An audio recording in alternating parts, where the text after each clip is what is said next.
Show of hand if you traveled more than an hour to come here. Clap it up, clap it up.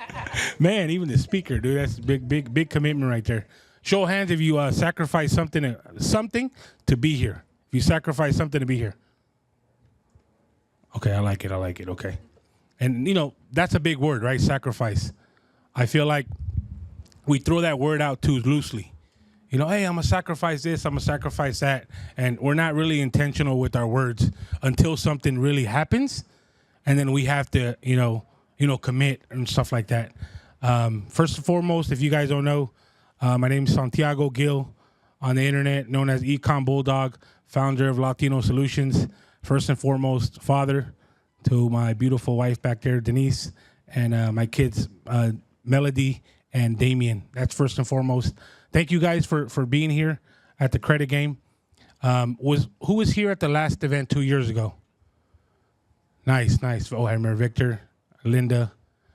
Perfect. So this is the very first spot 2 years ago when I started my company, Latino Solutions, from the garage of my house. And I had about $2,000 in my bank account. And I was like, hey, man, we got to get more notoriety. I had gone to another event in Vegas where someone was charging $5 a ticket, and that guy had people fly in from New York just to go to that meetup. And I was blown away. I had drove 4 hours to Vegas, but, man, for someone to fly out from New York to come see you speak or connect with you, that was powerful. So we came back from Vegas like a little motivated, a little pumped, and we're just like, hey, I'm a last minute kind of guy. Hey, let's just do an event for last minute, right? And it was like, okay, cool. We got the venue. Shout out to Shoots right there. Harold, thank you for the venue. If you like that beautiful food, that's the owner right there, Harold. Put your hand there, brother. Thank you. Clap it up. So, 5 locations strong, right? So 5 locations. We started the venue. I mean the event. It was like a 1 week, 2 week notice, just like this one. It was just a 1 week notice. Put everything together, hired Anthony, and it was a little fireside chat. I think we had like maybe 10, 12 people show up, maybe 15, and just kind of went with the content, right? It was kind of like a little Q&A, and one of the videos, by the grace of God, went viral. Got 5 million views, blew up my YouTube, blew up my IG, and then I asked one of my mentors, and I was like, man, one of my videos, popped off, and he goes, it popped off, but you had been creating content from the past like 2 years, so it just kind of gave like a little domino effect, if that's a good metaphor. And then it gave me more momentum, because I think as an entrepreneur, we need a little bit more momentum, because like, oh, I ain't got no sales. We used to making whatever X a month, and then this month you make half of that. You feel like your world is crumbling. So thank you guys for showing up to the credit game, and we have some powerful speakers on the platform. I'm proud to say, I'm happy to be the brokest person on the panel. That's seriously, because you are the 5 people that you hang around with. You hang around 5 people, successful people, you're going to be number 6. So quick, we're going to just go around, and everyone's going to introduce themselves, what they do, and how they got into the business that they do, what happened. And we'll start off with Mike Martinez. First and foremost, thank you for being here, brother. I appreciate you. Hey, give it up for Mike Martinez, guys. What's up, guys? Happy Hump Day. I want to thank Santiago for inviting me to speak and share a little bit of my story with you guys. Hopefully, I can be an inspiration to you. That's one of our core values, one of my core values, one of my company's core values. So I own a debt collection agency. I'm going to give you my credentials real quick, just so you have a reason to understand why you should be listening to me or anybody else up here. So I almost went bankrupt. I had a collection agency from my first agency in 2012. I've been doing debt collection since 2007. Sales when I was a kid, and just fell into debt collections. So in 2019, I was making a couple $100,000 a year, and I literally almost went bankrupt and lost my company in 2019, right before COVID. During COVID, I was going to pivot over into real estate. I started hiring mentors, coaches, reading a lot of books, Rich Dad, Poor Dad, Think and Grow Rich. It really, really, really changed my mindset. I also prayed to God behind a bottle of tequila on New Year's 2020. And God spoke into my heart and said, just trust me, I got you. So I found real estate. But while I was learning real estate, investing, wholesaling real estate, learning how to run an investment company, and I was thinking of becoming an agent, I started learning how to run a real business. So I was able to save my collection agency in 2020, applying some of the stuff that I was learning through mentors, coaches, reading a lot of books. I was able to save my collection agency, and I did my first $1 million in 1 month of revenue right during COVID, which was crazy, right? My collectors and my employees were like, how'd you do it? You just discovered fire. I'm like, well, I just discovered myself, So that's really what happened. Fast forward, I started working with Cardone Ventures. That's Grant Cardone's company and Brandon Dawson. They're my mentors. So I've invested up to now, I've invested over $1.5 million in self-development and education with 10X. I'm a 10X business advisor, 10X business coach. So now I coach other people on how to run their businesses. So if we fast forward, giving you my credentials, I scaled from 2022. I went from $11 million, 2023, $13 million, 2024, $18 million. And then, 2024, I did $21 million, $18 million the previous year. So you guys noticed the trend? I'm scaling, I'm growing. As I'm growing as a leader and as a businessman and as a human being, my businesses are growing. And this year I'm on track to do between 26 million and 30 million. So I'm growing every single year. So the reason I share that is to share my credentials with you, why you should lend me your ear. And I hope I can be an inspiration to you guys, because I'd like to share some of the secrets of success that I learned these last 5 years. Thank you. Clap it up. Thank you very much, guys. Man, does anyone know? Does anyone have someone in their contacts that has made 20 million in a year? Raise your hand if you have. Nice. Okay, powerful stuff right there.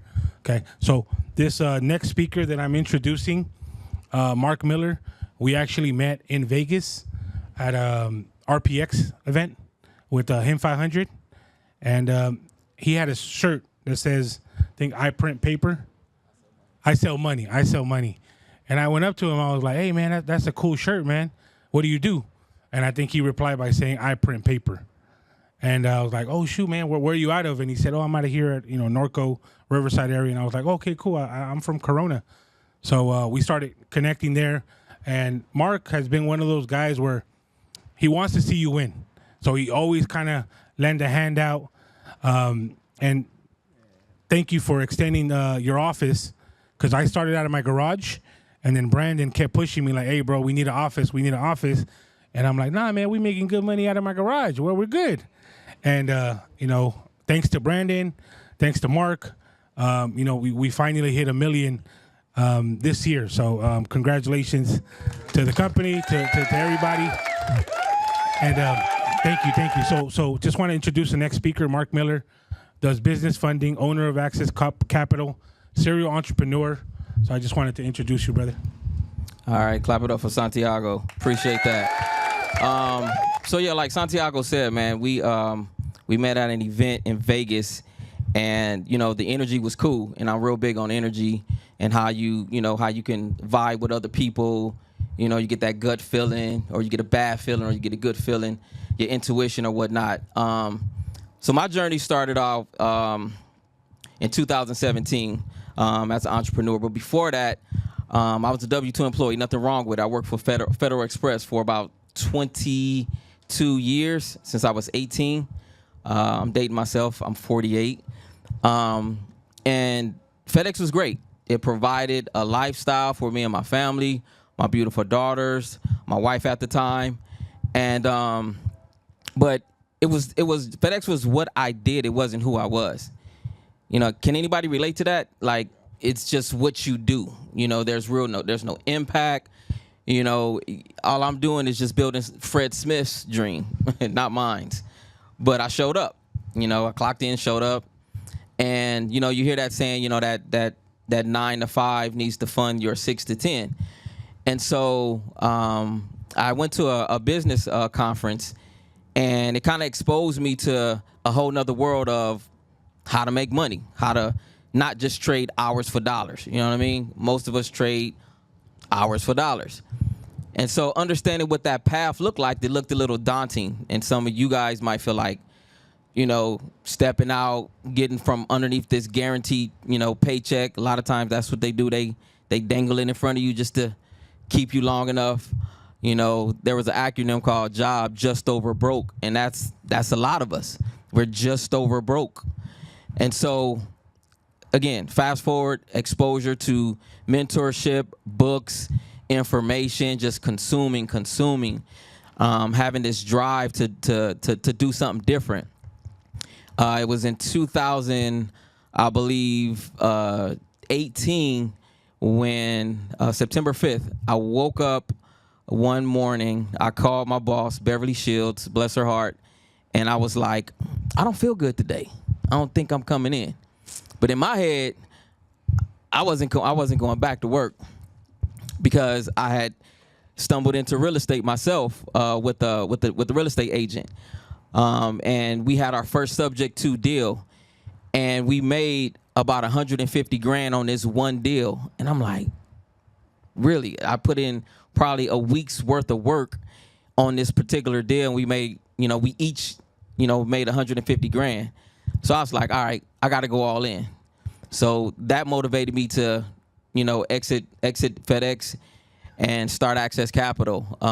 Had small little business prior to that, but Access was born out of a need for capital because I understood that, okay, these banks talk a certain language, lenders talk a certain language. Everywhere I go, someone's asking for money, so it's an important thing. So understanding how to merge the two together is kind of where our Access started. And out of a personal need, understanding how my personal credit was the entry point to getting OPM. Anybody know what OPM is? Other people's money.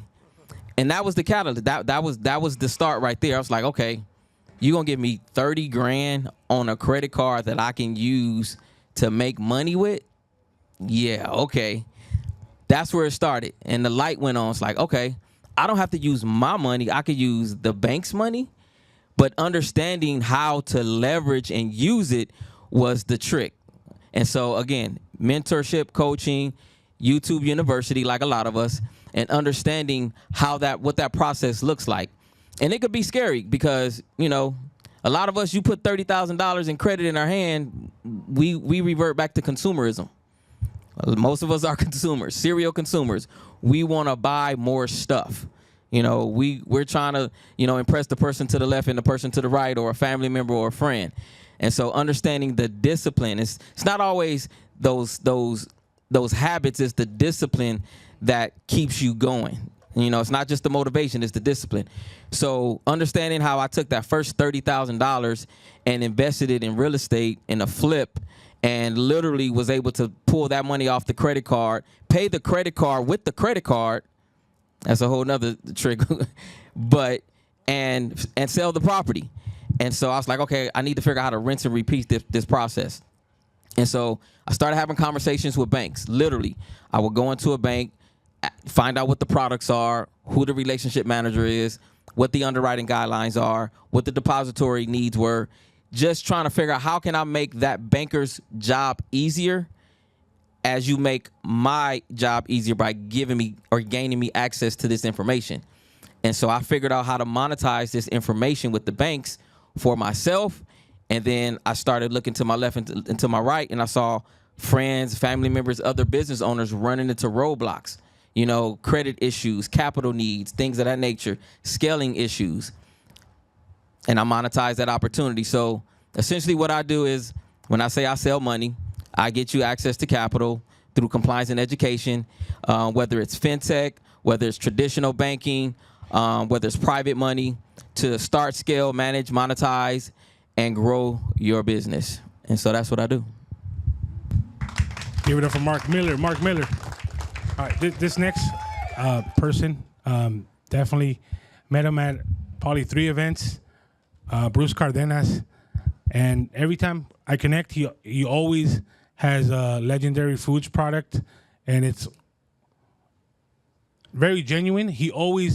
So a few things real quick before I'm gonna backtrack. He's the reason why I wrapped the Cybertruck, because I saw his legendary Jeep. It was wrapped with the legendary, and he gave us a speech, and he was talking about, look, if you're proud of your business, right, that's free eyeballs right there, and how people would tag him. And then I wrapped the Cybertruck, and that same week, I got tagged by Cindy on the freeway, and I was like, oh shoot, it does work, and it does attract attention. And one of the things that I'm big on, if I hear advice from someone else doing way better than me, I'm gonna execute like within that 48 hours. Because if you don't, you're gonna forget that information. And like I said, I intrigued by his speech. We're both fellow Marines. You know, we both eat crayons.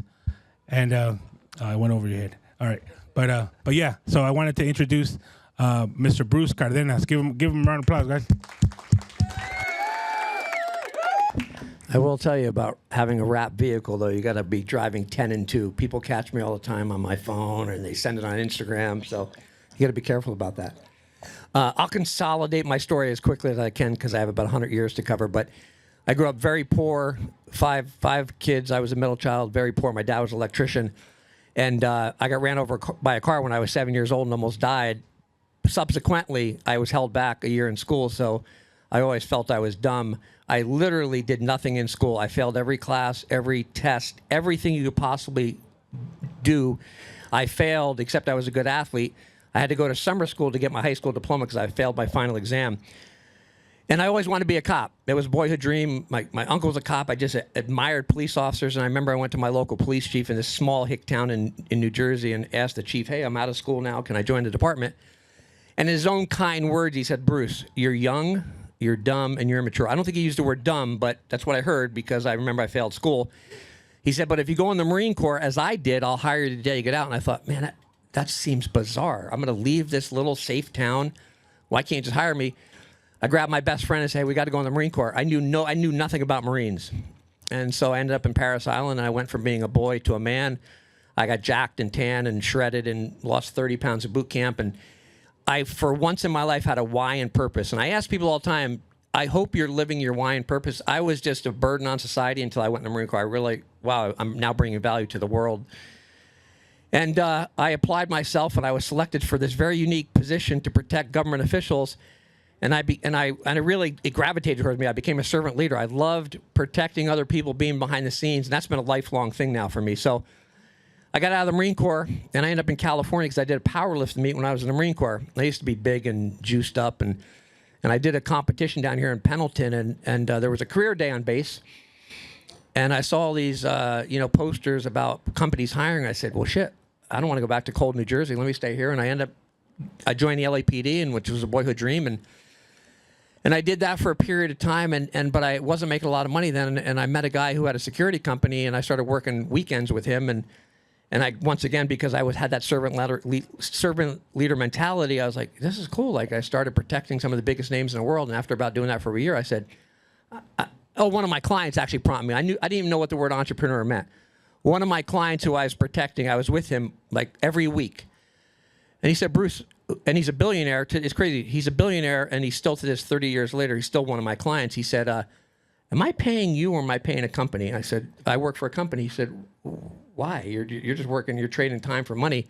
I want you to, next time I'm in town, you need to start a business. And I had no idea. I called my brother, who's a lawyer, and he said, oh, Bruce, I'll walk you through it. Got an LLC. I started a company. Fast forward 3 years later, I'm paying myself $1 million a year as a bodyguard because now I have employees and I'm doing movie sets. And I'm like, more money than a dumb kid from New Jersey can ever comprehend. And I'm living what I think is the best life ever. Another why and purpose. I'm serving other people.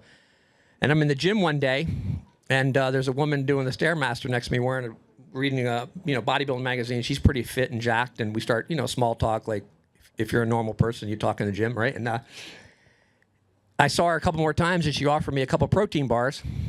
I'm trying to consolidate this. She offers me a couple protein bars, and she said, I started these bars in my kitchen, and my husband figured out how to commercialize it, and it was a company called Quest Nutrition. And I saw her a couple weeks later, and so those bars were phenomenal. And she went on to tell me how it was so passionate, and I don't know why, something sparked me, because I've always been about bringing value to other people. I said, if you want to get me some bars, I'm doing a celebrity golf tournament next week. I'm protecting people, but I can give it to the PR people. And I did that, and then I got on a set of Mario Lopez. And early, I used to take care of the Kardashians. It was on all the television, and I was just doing it for shits and giggles. To be honest with you, like I literally just fun. I was getting free protein bars, and I'm a bodyguard. So, and after about 9 months, Ron took me to lunch and said, "Hey, Bruce, like we feel like we're stealing from you. You're bringing us all this value." And I literally said to him, "I'm getting free protein bars," which at that point he laughed in my face and said, "You're worth way more than that." He said, "We're going to start paying you." I said, No, I don't need your money. And he goes, "Give it to charity." And I think it was that work ethic thing, because we grew up very poor. Once I got my first paycheck, I was like, now I really got to prove myself. So I just started helping to build relationships, and I was the least qualified person to, per se, be in the nutrition space. And after 7 years, I was the chief communications officer. I was responsible for everything under the sun, relationship related. And we sold that company for $1 billion to Atkins Nutrition 5 years ago. And then we started Legendary Foods. So the theme of my life has always been serving other people, bringing value with no expectations. And that kind of sums it up. Beautiful. Man. And it's funny, the Jeep I'm driving, it's funny, it's on its last leg. It's right behind you. It's 10 years old. It's been wrapped 6 times, 200,000 miles. And I was just talking about, I want to get the new electric Hummer and wrap that. But anyway, that's my story in a nutshell. What's wrong with the Cybertruck? You don't like the Cybertruck? No, I love it. I'm just kidding. I'm just kidding. Awesome. Hey, give it up for Bruce Cardenas, guys. I didn't really share my story as far as like what got me into credit, and I'm gonna summarize faster. Just summarize it. My grandma passed away, and my grandma, she was everything to me, right? She passed away. Her one wish was to get buried in Peru. That was her one wish. To transport my grandmother was going to be $15,000. I only had $3,000 in my bank account, but I was willing. Hey, whatever we gotta do, I gotta sell a kidney. I gotta do something. I had no credit, and it was $15,000. I had $3,000 in my bank account. My mortgage at that time was $2,500, but I was willing to sacrifice the $3,000 to make sure my grandma gets transported in Peru. So I start calling family. I don't know if you guys ever been calling family, like, hey, I need $50, need $100, need something. Every one of my family members said no. Like, nah, bro, we got something going on. Sorry, funds are tight, or whatever the case. Have you guys ever been there where you needed family to come through and they didn't?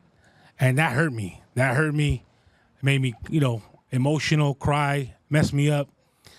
Psychologically too, because I'm like, dude, family, my grandma just passed. Like, let's make her a wish. One wish was to get her, to Peru and get buried next to my great grandmother. So I remember looking at my wife, and I said, I will never ask for family for money as long as I live, right? Because I felt this little asking for family, and I remember if I would have had a credit card at that time, right, like for $20,000. I wouldn't hesitate, and I would swipe it, and I just figure out the rest, right? But it was a moment of that I needed credit, and led me to hiring 3 credit repair companies. They didn't do anything for me, and I felt like I wasn't really educated, and I wanted those fast results, right? Hey, what's going on? My score didn't go up. It's been a week. What's going on? I paid you, right? And score didn't go up, so I was educating myself. I fixed my wife's credit. My car got repossessed.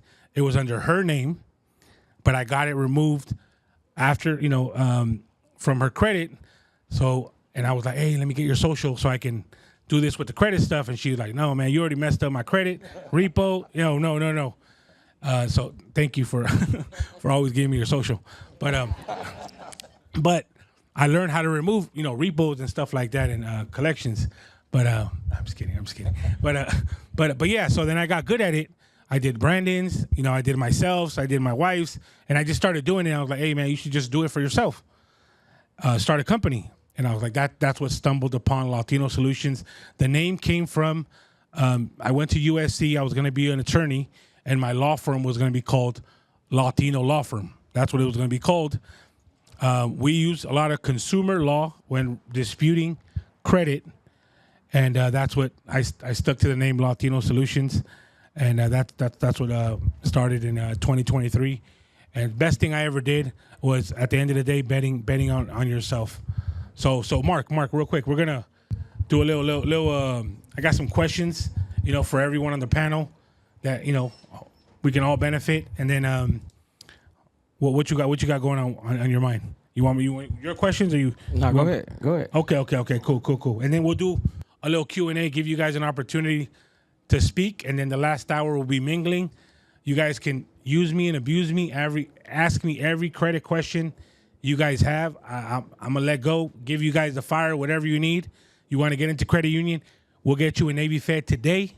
No hesitation. So if you're not in Navy Fed, we'll get you in tonight. That easy. I'll stay till 1 o'clock in the morning if I have to, because Navy Fed is open 24/7. If you guys didn't know, now you know. But we'll get you in. All right. So I got a few questions for everybody on the panel. One second. Sorry. Okay. I'm gonna hit him hard. All right, cool. Go ahead. I'm waiting.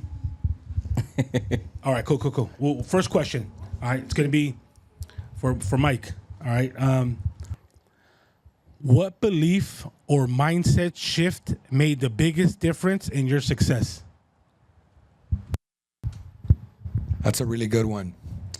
So mindset is the beginning of the way you change your life.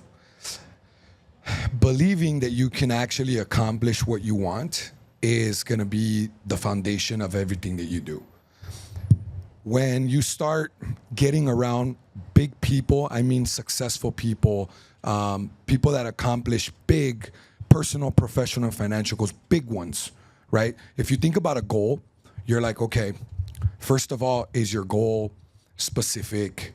Is it measurable? Is it attainable? Is it realistic? Is it relevant to your life?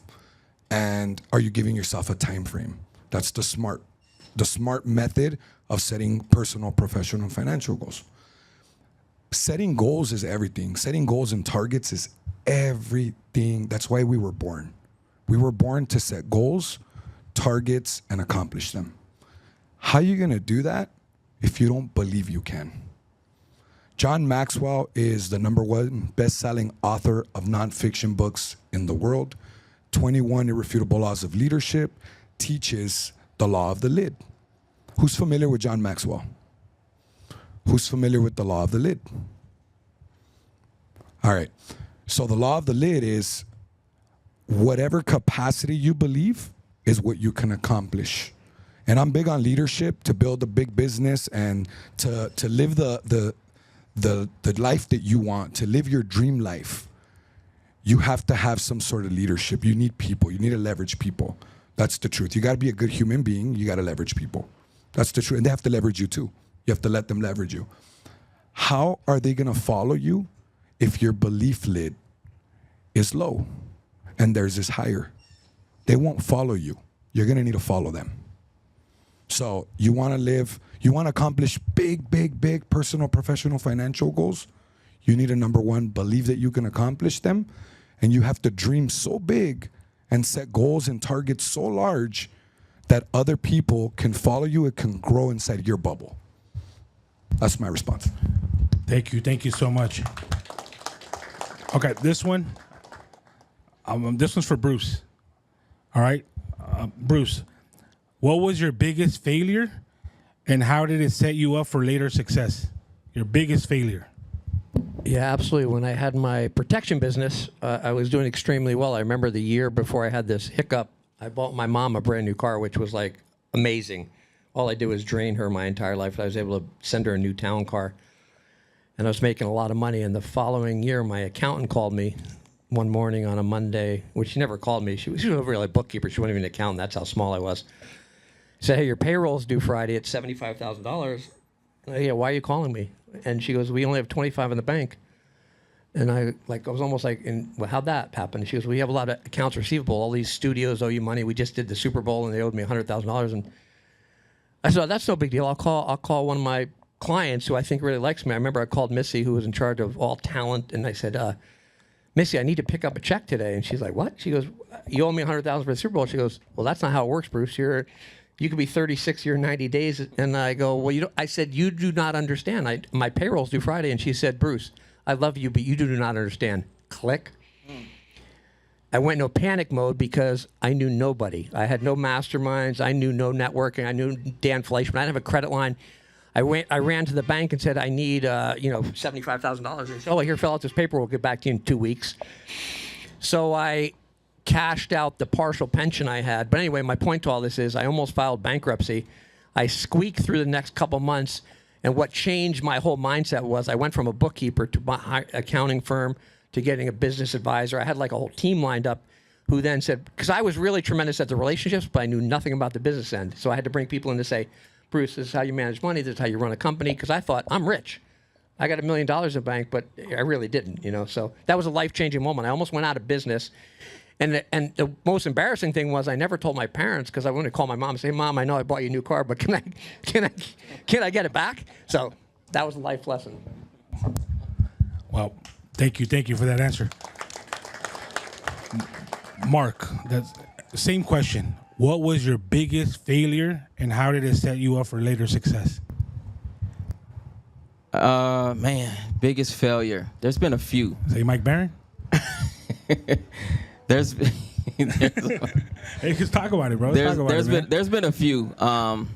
We both got scammed by the same guy, Mike Barron, 50,000. You ain't gonna let that go, huh? I'm not gonna let that Somebody go, put this man in counseling. But I had a few, man, I remember it was a pastor told me you need to learn how to fail forward because you're gonna fail. It's not a matter of if, it's a matter of when and how far you're gonna fall. And so I think one of my biggest failures is not knowing when to pivot. Not knowing when to pivot in business or in a relationship in business sooner. A lot of us carry dead weight, whether that's a family member, a friend, a spouse, someone that doesn't believe in your vision, that doesn't understand the value of pouring into you or understanding how important the vision you have, because the vision is given to you. It was given to me. It's not given to everybody else. And so a lot of times we have these energy vampires around us. And you got to be sensitive and understand and see that early enough to know when to pivot. And I'm not saying, you have to break up with someone or whatever, but you have to understand. I remember I was on a podcast with Felix Bobo, a good friend of mine, and I talked about people that are in your life are anchors, are two things, either anchors or engines. Okay? The people in your life are either an anchor or an engine. They're either pulling you down, slowing you down, creating roadblocks, or they're pouring into you, propelling you forward. There's this book, it's called Who's in Your Room, and the premise is you shaking your head, you know that book? The people in your life determine the quality of your life. And so Santiago talked about, the 5 people you hang around with, those people that are in your Rolodex, the people that are on this panel, how we, network, vibrate with one another. It's valuable and it means a lot.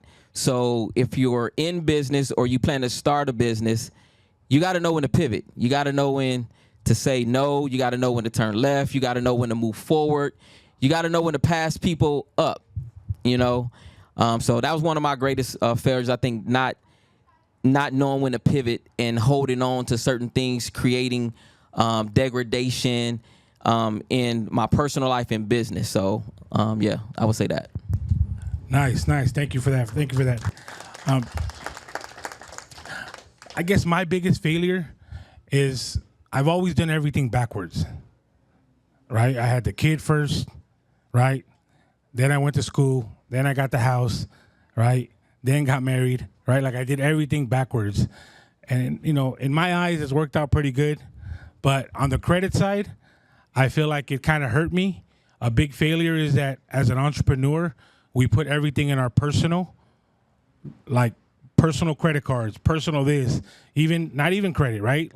If I would have learned how to leverage business credit earlier on and not show any debt on the personal, I think I'd be able to be more successful a little faster, because business credit, 95% of it doesn't show on your personal credit.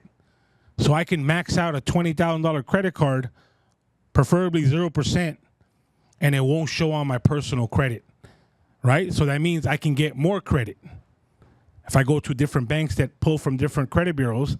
But as an entrepreneur, I just like to throw myself in the deep end and I'm gonna figure it out.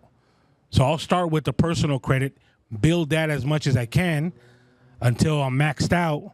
And it's like, oh, cool, I got to start making more money so I can pay that off and then start working on the business credit. So if you're an entrepreneur and if you have no credit at all, or maybe you just have some personal credit, start building your personal, leverage that so you can start using that business credit, because the real money is when you have business credit. Right? It's different ball game. You get more lines of credit, because a personal credit card, I mean, even if you know the right sauce, you can get high limit credit cards, but you're not going to get a $50K, a $75K on Chase, just with the right relationship. And now that I'm talking about that real quick, just give you one little, you know what, I'll do the nuggets after. But that's one of my biggest failures on entrepreneurship and how it set me up for success later, because now I know, right? 99%, I don't touch my personal. Worst case, if I have to, I'll do it, but 9 out of 10, I won't touch it. Everything's on the business. All right, so question for Mike. What decision or move created the most disproportionate return for your business? Like oh, I'm all in and boom, upside down. No, one of the biggest, like kind of piggybacking off the failure side, one of the biggest wake-up calls for me was being a shitty leader. Like, leadership to me is everything, because leadership is literally the vehicle to success. Like, if you want to find massive success, there's different levels of success. It all depends on how big you dream. But for me, being a bad leader in my business means that I was a bad leader at home. So, and vice versa. If I'm a bad leader at home, I'm a bad leader in business. So I come back to, you know, talking about being the best human being. I guess it was being a shitty human being, right? Having bad thoughts, like cleaning your mindset, number one, and then putting everybody else, servant leadership, putting everybody else ahead of your personal interest. Like that was my biggest flaw that set me back. Like I was selfish, and I think that's why I was going out of business in 2019 and I was going bankrupt, because I was selfish, because I was a bad leader. I didn't think I was at the time. I didn't know any better. In my defense, I've always been a man of God, but I didn't know that I was a bad leader until years later. Now, 5 years later, 7 years later, 8 years later, you look back and you're like, I wasn't the best human being. Like, I did some fucked up shit. So now looking back, that set me back. I probably would have been a lot more successful by now. It set me back. So for whatever it's worth, we're not in church, right? I'm not here to preach like, I'm Team Jesus, right? But I'm not here to preach. But I will say that it starts with your mindset. It starts with your thoughts. And then always being aware of like, hey, am I being a good human being right now? Am I putting everybody ahead of me? Am I putting my wife, my kids, my team, my leaders, my employees? Am I putting everybody ahead of me? Or is this like, am I being selfish? So that's it. Sets me back. Ooh. One thing that always kind of like messes with me. Yeah, give it up for Mike. So I came back from Iraq. I went to Iraq twice, 2003, 2005. When I came back from Iraq, my son was already 3 months, All right, so I wasn't here for his birth. Still fucks me up till this day. He's 20 years old. Sorry for cussing. Sorry. Still messes me up. But because obviously I had no control, but I had all these like majors, officers, captains. They got to fly home and they got to be there for their kid's birth. While I'm over here like, damn, how come I can't go home? Right? My captain or colonel. I didn't even ask. Right? I didn't think it was, they weren't going to let me anyways. But I'm always regretting it because I wasn't here. I couldn't control it, but it still messes with me. And I feel like I try to make it up to him every year. It just kind of kills me inside. I know, obviously, I was out there, doing, Marine shit. But I'm just, like I said, I'm glad, I'm grateful. I'm grateful to be here. And, I'm glad to host this event. This question is for Bruce. What did you stop doing that helped you grow faster? I stopped having self-doubt. I still actually to this day will occasionally remind myself I'm a dumb kid from New Jersey, but self-doubt caused me to not do a lot of things, not thinking I was worthy of making that kind of money. And then it wasn't really until I met the founders of Quest, and they gave me I call myself, I was an intrapreneur with an I, not E, an intrapreneur inside their company. See, we all started together, and they said, we don't really know anything about this protein business. One guy was a manufacturing, one was a Ron, who I'm still with, is like the R&D expert. And they gave me the latitude to do whatever I wanted, and all of a sudden I was like, wow, I have all this power, not control, but power over my destiny. And I literally became obsessed, and not only obsessed with our customers, but obsessed with the process. And I traveled, which is I'm a little obsessive compulsive, by the way. I traveled 40 weekends a year for 5 years straight. There's only 52 weeks in a year. The other ones where a girlfriend made me go to a wedding, and I'd say, babe, why are we going to this wedding? They're not going to be together anyway. So, but anyway, I put a lot of time and energy into that company, but self-doubt caused me for years and years and years not to really do what I wanted to do because I always thought I wasn't worthy. That make sense? That's powerful. Mark, just go off that same question, because I feel like, you're always doing a lot of different things, investing in this business. You got me, hey, bro, I'll throw some money in that business. And, what did you have to stop doing that helped you grow faster? There's this book, you guys get your Audible out. It's by Dan Sullivan. Anybody a Dan Sullivan fan? All right. It's called Who Not How. Who Not How definitely checked me. I'm notorious for trying to do a lot of stuff myself. And Santiago tell you, my phone is always ringing. Man, you need to get you a damn secretary. They should not be talking to Mark Miller. And he's right. He's right in a lot of instances. I'm getting out of that, thank God. But Who Not How is a great book by Dan Sullivan. And one of the key things is how creates problems, who creates solutions. I'm going to say it again. How creates problems, because most of us, solopreneurs, business owners, everybody on this panel, Bruce, everybody, we try to figure out, how can I do this? How can I make this work? How is me? How is you? It's an individual thing. Until you be like, well, damn, who can do this for me? Who can do this with me?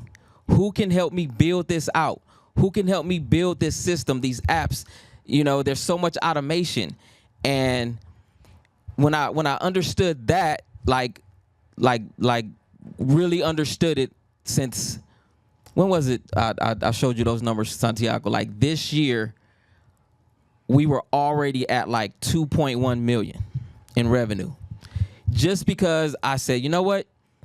I took a note from a coach. He said, you need to find your ideal client that doesn't, will partner with someone that has your ideal client that does not compete with you. Y'all take notes. Who has your ideal client but doesn't compete with you. And you create a relationship. You incentivize that. You create strategic partnerships. I did almost $2 million in revenue and didn't run a single ad just because of partnerships. And so understanding not how I can make more money, how I can get more clients, but who can just, my man right here, we got clients that we're funding, right? Who can bring me clients that need capital, that want to invest back into their business? So that's what it was for me. Show of hand. Thank you, Mark. Raise your hand if you're a business owner and you need business capital. Everybody should be raising their hand. Everybody can use more capital, especially, the right credit cards, the right interest. Thank you, Mark. This one's going to be for everyone on the panel. It's a powerful question, and definitely take notes on this one. So I'll start with Mike. If you had to start with zero today, with no money but your knowledge, what would you do in the first 90 days? So since I'm an expert at debt collections, I would do what I did many, many years ago. I'd throw on a suit. I'd go to a bunch of businesses, car dealerships, dental offices, anything that I can find that has delinquent account receivables. Sales is one of the most powerful skills, if not the most powerful skill that you can learn. And marketing is right there with it. Canvassing, door knocking is a form of marketing. It's door knocking. It's marketing. And in order to have successful marketing, in order to successfully door knock or canvas, you need to have influence. Influence is a form of sales. So you need to learn how to communicate your message, get your point across. So I'd go, door knock until my knuckles bleed if I had to. Wouldn't be the first time. And I'd go and gain clients. And then I'd collect, if I was a one-man show, I'd collect the money myself. I'd call the consumers that owe the delinquent account receivables. I'd collect the money, so I keep all the commission. I do that 12 hours a day if I have to, as long as I can get 8 hours of sleep, because I need to sleep. And then I appreciate sleep. And I'd be able to go harder the next day, and the next day, and the next day, and I would not look back until I had $1 million in the bank, or even a couple $100,000, and then I start building a team. I start leveraging my leadership skills, my influence, my high driver personality, and then I'd start building a team immediately as soon as I have enough revenue and enough capital to offload some of the workload, because I'd be able to go faster, because I too am an owl. It's not how, it's who. Who can I use? Who can I leverage, and who can leverage me to grow? That's what I do.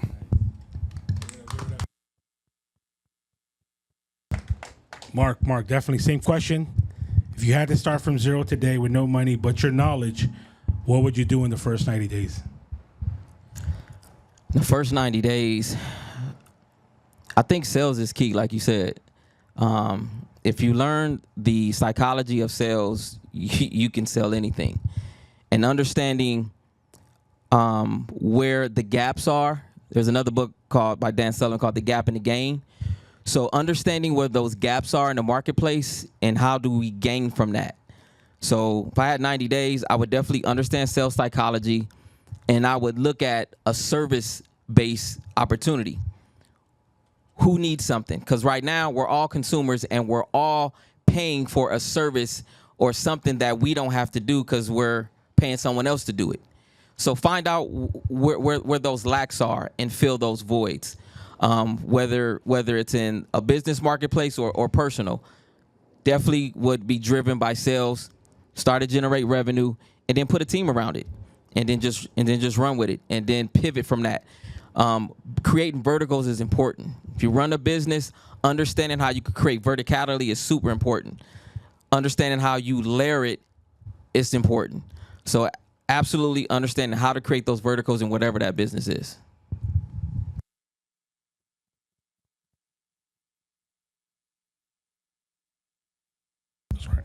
Same question, Bruce. I'm going to say it one more time. That way, you got it?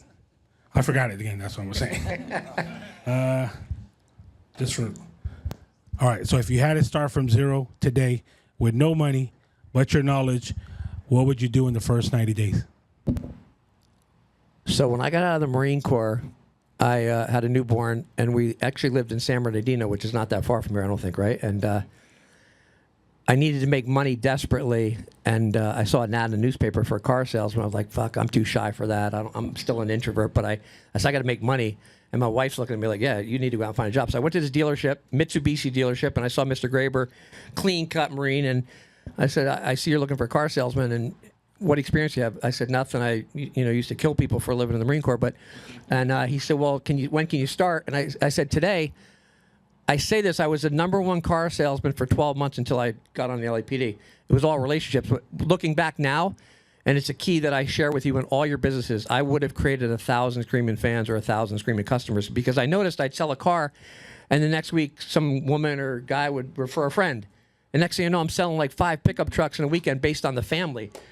So I share this with you because now in the nutrition space, there's a key. And you'll all become multimillionaires if you follow this practice in any business. If you have 1,000 screaming fans or customers, which sounds like a reasonable number to me. I don't care if you have 1,000 in your credit score or your credit business. If people trust, if people like you, they're going to listen, first of all. That's the first key.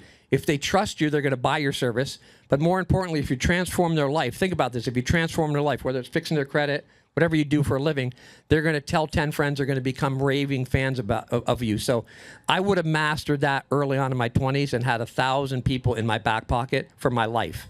Because those 1,000 people become lifetime customers, and they're going to tell, they will literally tell people from the highest mountaintop that, hey, this guy saved my credit, he sold me products, he sold me a solar system. One of my friends is a real estate guy, and he says, it's all referral. I don't even advertise. I don't put a sign up anywhere because I keep treating people well, and they love me. So I think my answer is I would have had 1,000 people in my back pocket at 20 years old instead of waiting till I was older. Thank you. What I would do, I tell my wife, hey, baby, let me give you your social. No. What I would do, like I said, knowing what I know now, obviously is leverage my credit. With no money, you can leverage your credit. It's building. There's products that you can do, little to pretty much no money. Build my credit, build her credit, get as much credit as we can on the personal, liquidate that money one way somehow, liquidate that, and then invest back into my credit repair, which what I know, right? Start, I guess, door knocking. I've never door knocked. I've been just Instagram is free, right? Like, how much is it to post, right? Free. Zero. Yeah. Can you get a negative views on a video? No. Right? So I would leverage that, right? Like I said, it's a numbers game, right? I would post 1,000 or 2,000 posts until one video goes viral. Yes, I can be strategic, and I know how to leverage social media, but going back to what Bruce said, I have 120,000 followers on IG, that don't mean shit.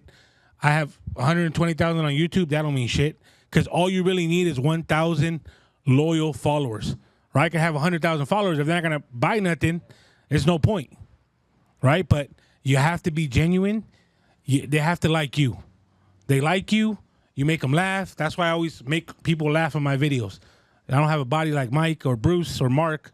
You know what I mean? So I got to make you laugh. Got to make you laugh. But once you make them laugh, then they'll be more intrigued into your IG and what you got going on, right? I'm not going in for the sale. I think everyone goes in for the sale in the beginning because they want to sell. They want money. And I've learned not to sell. Like, I will not sell. If you see me in an event or something like that, I'm not going to go in there and, hey, you want freaking sign up for credit repair? No. I'm going to give you value from day one. You have a question for me? Boom. I'll give you the answer. Because I know that's going to go a long way. And not everything, you need to charge for everything. Right? And I wanted to share something. Why I did this event, me and Mark, why we did this credit game, it goes to your environment. It goes to your environment. Your environment right now will dictate if you're going to be successful or not. And I'm going to tie this to something powerful. Anybody know someone in Vietnam? Anybody? Yeah. There's anybody's grandparents served in Vietnam or something like that, right? That's okay, powerful stuff. thank you for their service. 25% of soldiers tried heroin for the first time when they went to Vietnam. 25%. All right? That's crazy to try heroin, because heroin never did no crazy drugs. Tried weed once or twice, but heroin's on that next level stuff, right? Like I heard you do heroin and it's addicting, and what's what I heard. And no, I'm saying so all these soldiers came back, right? They came back, and they all got help. 90% of the soldiers went back to doing heroin. And it was because while they were in the clinic, they were getting clean. But they went back to their environment. And when they went back to their environment, right, they had access to all those things. Right? So if you're trying to, level up, I'm not trying to motivate you. If you're really trying to level up, your environment dictates everything. So who you hang around. If you hang around someone that, is a party animal, right, and they don't got their shit together, you should not be hanging around with them. Yesterday, I went to an event at a PHP office in Montebello, right?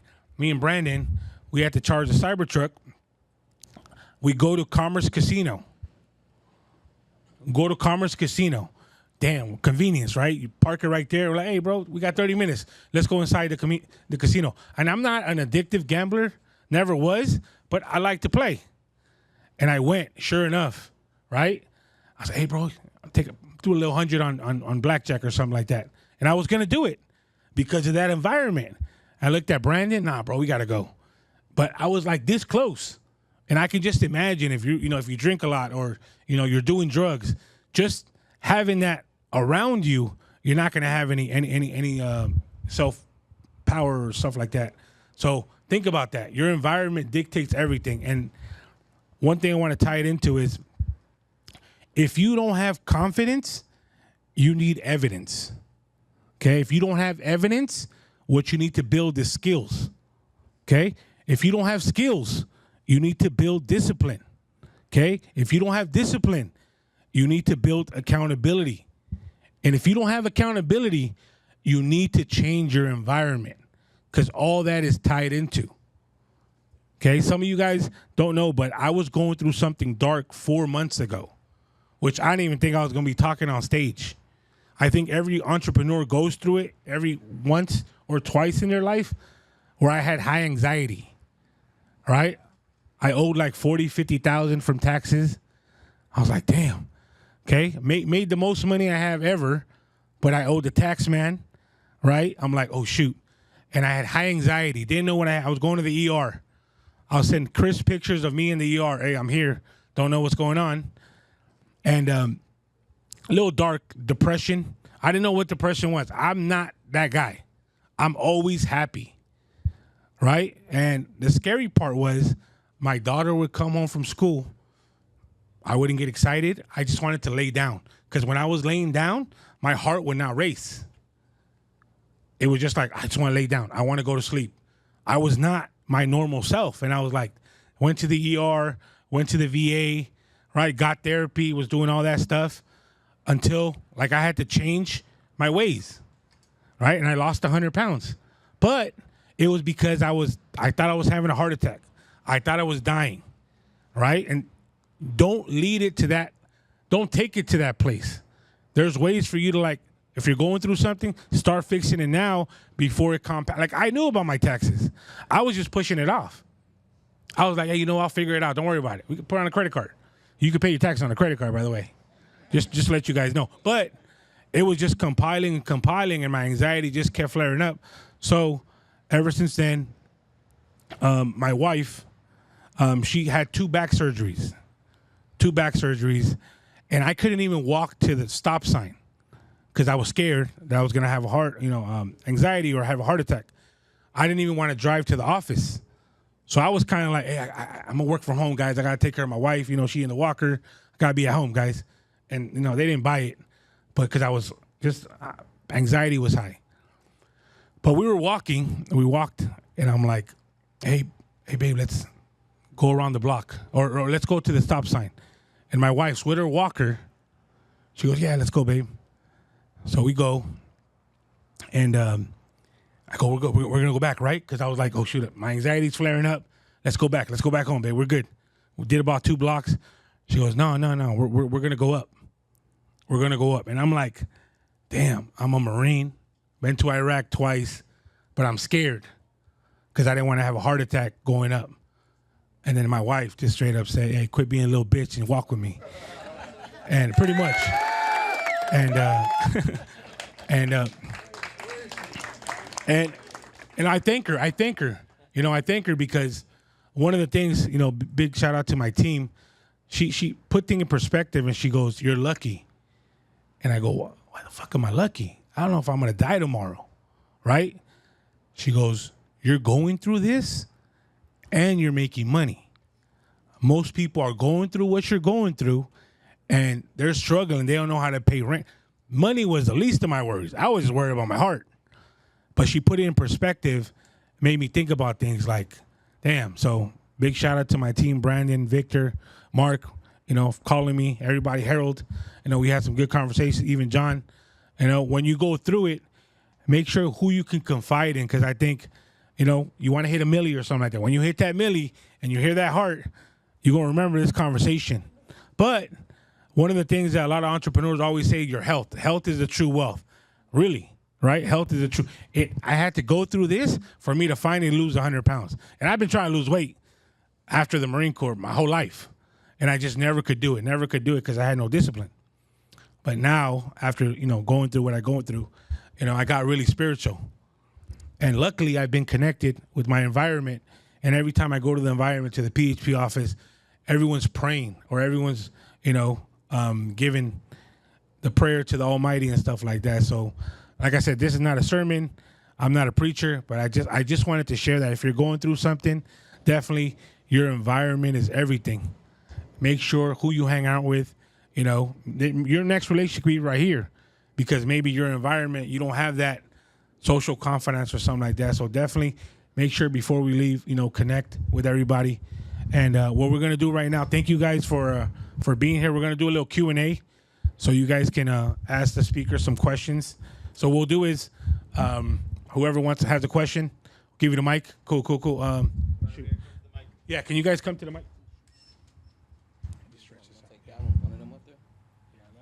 Does that one stretch?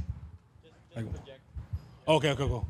This goes to Mike. I think it was great to hear that year over year that you've been growing. What would you say was the game changer for you personally as well as business? I know you mentioned it started with your mindset, but I would say the action steps that you took, because it all went from working by yourself to building an agency. That has a lot to do with my business as well, is yourself and then building an agency and working with people. What was that tweak that you made? So we come back to leadership. Some of the things that I want to share. Let me ask you guys really quick. How many of you have a business? Okay, those of you that don't have a business, how many of you want to start a successful business that makes money? So it's about 80-90% of the people here are entrepreneur mindset, right? They're entrepreneurs at heart. Okay. When you start a business, we start a business to make money. Okay, we start a business because we worked at a job and we want to be our own boss. Everybody else that works for us, they might eventually get to that level too, where right now they're working for us, or they'll be working for you because they need a job, they need money. But there's more to it. There has to be growth. If there isn't growth, you're not going to succeed. Like, that's the hard truth. I'm not here to lie to you guys. I'm here to tell you the truth. It's not easy. Business and becoming financially successful is not easy. It's very, very difficult. So you have to have confidence. You have to believe in yourself, and you have to put in the work. You have to learn everything that it takes to be successful. Leadership. You have to study leadership. Like, you have to. If you really want to be successful. If you're not serious about it, then don't do it. But you're not going to be massively successful without leadership. Sales, marketing. How many of you have a business how many of your businesses do over $1 million a year? How many of your business do over $3 million a year? How many of your businesses do over $8 million a year? How many of your businesses do over $15 million a year? Okay. You want to be massively successful? You better not stop. You better be chasing 100 million, and you better be willing to put in the work of learning leadership, sales, marketing. How many of you went to business school? How many of you have a master's degree in business? Okay. One person. How many of you have a bachelor's in business? Okay. So you guys, Is that necessary to make? it's not. But you already have an advantage over everybody else because you know a little bit more than most people. So business operations, finance, business finance, learn how to read a profit and loss if you guys are serious about being a fucking entrepreneur. Check your finances once a month. Are you profitable? Are you losing money? How much is your payroll? What's your labor cost? What's your operational cost? What's your cost of goods? Check every single month. You guys know how we became buddies? He was on my podcast, and I convinced him to hire my accounting company. That's one of my businesses. I have a partner that runs that. He's one of my CFO clients now, right? Because I forced him to look at his finances, right? So how's your revenue tied, sales and marketing? I know I'm going off track, but like it's important that you guys don't underestimate how hard it's going to be to build a successful business. So where do you start? If you want to make your first $1 million, leadership, sales, and marketing. Boom. From 1 million, then target 3 million. Then from 1 million to 3 million, you're going to have to do duplication. You're going to have to learn how to invest into your people, their training. Be patient with them. The ones that don't have discipline, the ones that don't want to hold themselves accountable after you are, fire them. Get them out. What are you doing here, bro? We're elite. Get out.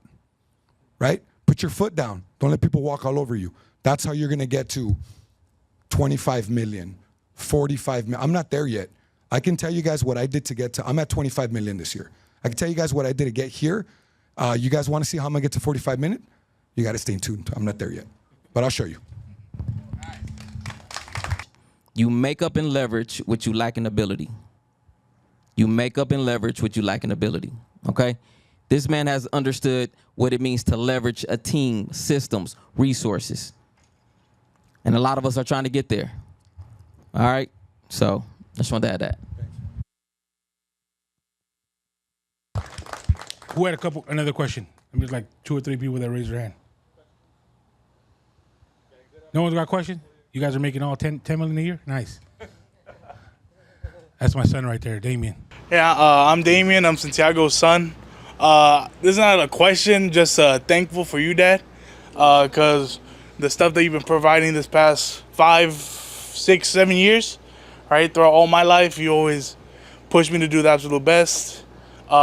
With school as well, with my transfer and everything like that, it was a pain. It was a pain for these past 2 years, and it's a pain this year with everything going on right here with my life, and you still were pushing through with my life as well, always making me to do better, as well as teaching me stuff throughout the whole entire time when you were going through.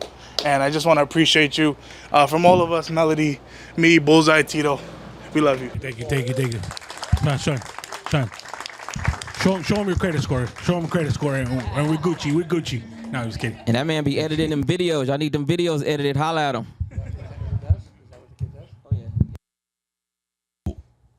You had a question, brother? Awesome. So since no one else is asking a question, I'm gonna ask 2 questions. The first one, what was the first steps? Because I also grew up kind of like rough and kind of ghetto to really clean up your mind, because I still deal with some of that stuff like mentally. What was the first thing you did, the first step you took to really clean up your mind? And So great question. I don't like talking too much about background because we all have fucked up backgrounds, right? I could tell you how I was a gangster, I smoked dope, I could tell you all that. Most of us did, just kidding. Not most of us didn't do that, hopefully. But I did. The first problem that we have is that our parents never found real success, so they didn't know how to teach it to us. So we gotta go and we gotta learn it ourselves. We gotta go and we gotta rewire all that self-doubt. Like my man Bruce, dude, he's like absolutely freaking right when he said that. He says, kill the self-doubt. Okay, I struggle with that too. I'm like, I can't believe I have this many followers that look up to me on social media. I can't believe that my team like really believes that I could get them to 100 million, right? I'm getting us to 100 million. Us, not me, us. I'm getting us to 100 million. I'm grateful that they believe in me, right? But I had to believe in me first. I had to fix. So I want to give Nestor a shout out. He's a 10X business coach over here too. So he knows a lot of the stuff that I'm talking about. He learned it from one of our mentors, Brandon Dawson. That's Grant Cardone's business partner. I want to share a powerful quote that he taught us, okay? What you think is what you say. What you say is what you do. And what you do is your legacy. Who you are, what you become known for. So I always remember that when I start having self-doubt. Like when I start thinking, dude, am I really worth, like, can I really create a business that's gonna do 100 million and everybody in it prosper? Am I really capable of that? That's the devil talking right there. We shut him down, bro. I'm like, hey, sneaky little Mike, you stop talking like that, right? And then I fix it. But we have to, it's not gonna happen just like that. First, you have to be aware and you have to catch yourself having those negative thoughts. You're like, dude, that's not me talking. That's bitch Mike talking right there. Gangster Mike is gonna make it happen 100 mil. So you gotta start thinking like that, all right?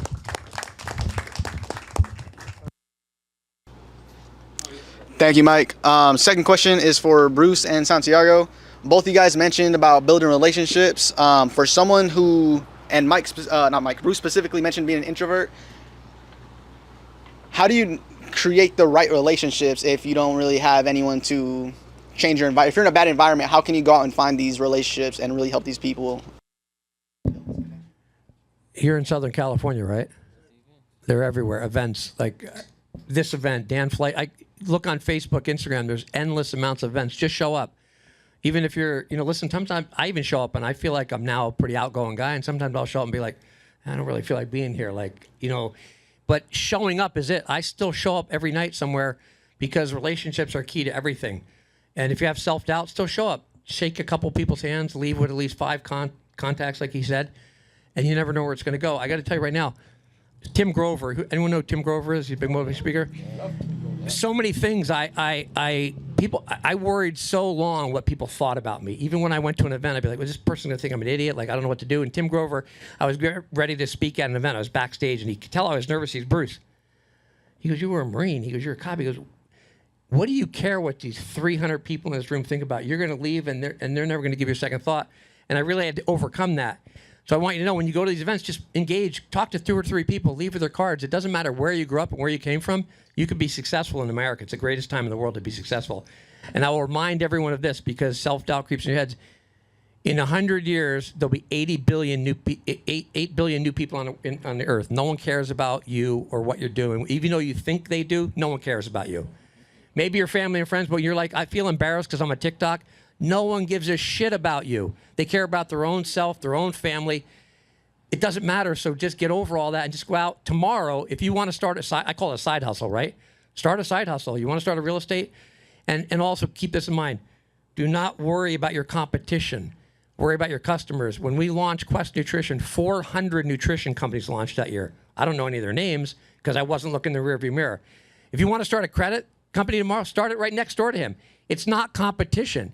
Focus on your customers, and that's all you need to care about. But people are so worried about what the Joneses are doing. Oh my God, that guy sold 3 houses this week. Who gives a shit? Create your own destiny. That's all I can tell you. Start your own destiny tomorrow. Don't wait for that side hustle. Just start it tomorrow. Oh, I was gonna answer it because so how'd you hear about this event? Like Instagram? Oh shit, he sold 2 tickets. I got 2 shit. tickets. Thank you, bro. Appreciate that. No, I'm just kidding. Give Mark a hard time. Awesome. What I do every time there's an event, I do my homework on the speakers because I feel like we all can connect with somebody. Like where are you? What's your name? Alex. What city you live in? Riverside. What part of Riverside? Downtown. Oh, cool. I live in Corona, man. What do you do for work? I'm a digital marketer. Oh, nice. So you on Instagram? What's your name on Instagram? The Alejandro Ortiz. The Alejandro. Okay, cool. How many posts do you have on Instagram? Do you know? 36. 36. Awesome. How many followers? Probably like 200, 300? Okay, cool. Post more, right? It's a numbers game, right? You're not going to see his following if you don't have like, I think Paulie has like 2,000, 3,000 posts. Post more, right? It's a numbers game. Post until your friends and family, man, this guy posts too much. Who cares if they block you? They're not going to buy from you anyways, right? So I like to do my homework on everybody that, I'm speaking with, or, if I'm going to an event, I do my homework on them because we can all relate to someone. Hopefully that helps, bro. Digital marketing, yeah. All the more reason you show up at these events. Tell people you're a digital marketer. It's the greatest time in the world to become a millionaire in digital marketing, especially if you're good. Yeah, you gotta get in the rooms. You said, where do you go? Right here. Conversations turn into compensation. And every time you meet a contact, and this is weird, take a picture with that person, and you can slide them DMs and then send it to them. Hey, bro, this is Alex from Riverside. I met you at the credit game event, right? You send them that picture. Now there's an eye to the thing, right? I probably meet like 3 or 4 Alexes at this event or something like that. So you want to stand out, right? And always come from a place of value, right? Like that IG thing that I did. I mean, it was nothing crazy, but hopefully now, hey, you're going to post more, right? You're going to get some value out of it because, I mean, let's be real. 70% of the people that come out of here are not going to do shit. It's okay, cool. They'll probably post it, tag, cool. I'll repost it, but that's it. No one's going to really take it to the next level and be like, oh, shoot, I got to fix my credit. I got to get business credit. I got to try some legendary products and then post it or something like that, There's a QR code right there on the table. So those that are serious about banks getting capital, it's a free resource. Scan it. You'll probably have about 300 banks that can cater to where you are in your credit journey and your capital needs journey. Cool. Hopefully that answers your question. We got a question back there. Oh, Jesse. We'll do Jesse and then Christos. Okay, so I kind of know the answer to this question, but I want to ask you guys because I got 1 LLC, 3 DBAs, 3 1099s, in a nonprofit. So I feel like I do too much, right? And then so my buddy told me one time about a Floyd Mayweather interview where the announcer was talking to him about this and that, and Floyd Mayweather told him basically, like, I do boxing, and that's what I do. I'm really, really good at it. And so sometimes I feel like I'm too all over the place, trying to do too much, but I kind of ran a bunch, and then one hits, and then I lean towards it. And I kind of like, when people tell me, hey, you need to just focus on one thing, I give them like the Grant Cardone response, I do everything. Because I listen to Grant Cardone, he's like, We're not all Grant Cardone though, bro. So I agree with whoever gave you the advice. The riches is in the niches. So stick to one thing until you grow it so much. Like set goals, set targets, right? And then you grow it so much, and where you vertically integrate other things. That's why I did real estate. I shut it down. I shut down my flipping and wholesaling company. I was doing $1 million a year. My net was 300 to 400K. Am I crazy for shutting it down? I'm crazy, right? That's everybody's opinion, right? Be honest. I'm not gonna get hurt. I'm a fucking grown-ass man. Be honest. Well, am I stupid for shutting it down? $1 million a year, making 300 to 400K net profit. Am I stupid for shutting it down? Raise your hand if you agree I'm stupid. Okay, so here we go. My wife was running that company. She's an amazing. Oh, okay, I'm stupid. So chief operating, my wife's a great chief operating officer. Amazing. She was spending too much time focused on a business that makes us $1 million a year, 300K, where I needed help adding another $10 million of revenue to my collection agency. My VP is good, but my wife is fucking great at operations. So I needed her in the collection agency to add $10 million of revenue, which also gives me a 30% profit margin. So am I better off making 300K or 3 million this year? So who's the stupid one? Right? The idiot that kept the freaking real estate company going. Me. So I told her, I convinced her, you got to shut it down. Okay? I had other businesses too. I had a skip tracing company. I sold it for a couple $100,000. Like, I shut down all the distractions. Why did I agree to partnering with my accountant for CFO services? Because it's an integration into my collection agency. I can market to all of my clients, my dental offices, my bail bonds clients. I can market to them. Hey, who does your accounting? Who does your bookkeeping? Do you have a CFO? I could see their freaking revenue because I do collections for them. I'm like, dude, you at this point you need a CFO. It's integrated into my business. So unless it's integrated into the number one thing that makes you the most money, do not mess with it. Make sense?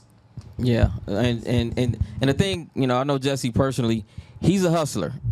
He's smart. He'll hustle for his family, and so like a lot of us, we have the shiny object syndrome. We see something on Instagram. Oh, I could do that. See something. Oh, I could do that too. Or I could do this too. Next thing you know, you trying to serve everybody, and you end up serving nobody. You're good at sales, Jesse. You can sell ice to Eskimos, man. Well, that's what I'm saying. They all kind of are sales. You know, it's the same kind of niche, like making videos and sales. I just, you know, I get an idea and I'm like, this is gold. And if I don't act on it, you know what I mean? Like, I don't want to be like, well, what if I would have done that? You know, and so. And the one thing that is popping off for me isn't my business. I'm contracted. So that's another thing, But you take that money like you're doing and you invest it into what you want to do. Right. All right. I appreciate your answer, though. Thank you. All right, Christos, he had a question back there. But I guess the question would be around, in your journey as you guys have been growing and becoming successful, what have you learned from your time, the value of time, which is the biggest commodity that we have, and how have you chosen to use it and make decisions that are discerning to say no to certain businesses and be able to continue grow? What are you saying more to that saying no so you can say yes to what? I know Myron says that success loves speed. Yeah. Learning how to say no, like literally learning how to say no to certain things can create even more value add. And so getting okay with saying no to certain things and not, again, chasing all these things around you, and then getting to a point where once you start making money, you understand how to go by revenue. And so, because it's one thing in my space, in the funding space, to try to start a business and try to get it funded, but it's different to acquire or buy a business and then take that business to the bank and scale it. Yeah, a couple quick hacks that I can give you guys that are very practical for you to use every day is, number one, who uses Google Calendar or some sort of calendar? Okay. Is your calendar literally slammed all day from the time you wake up to the time you get home that you're ready to shut off? Raise your hand if it's literally slammed all day.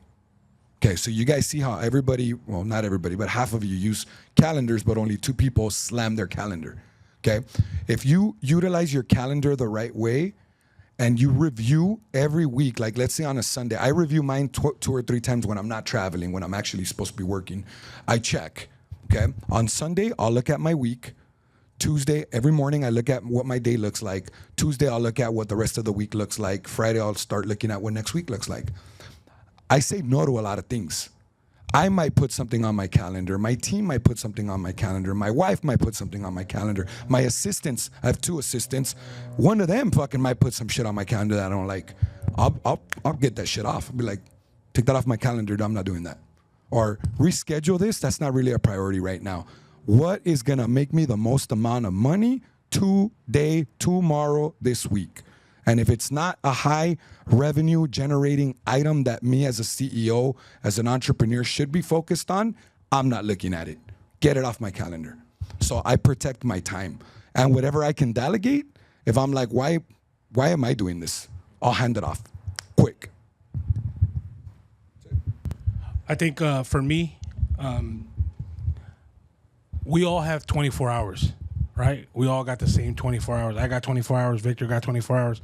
Mike got 24 hours, all right? So if I only have 24 hours, I can only do a certain amount of things in that time slot, right? But having Brandon on the team, he's got 24 hours, right? Having Victor on the team, he's got 24 hours, right?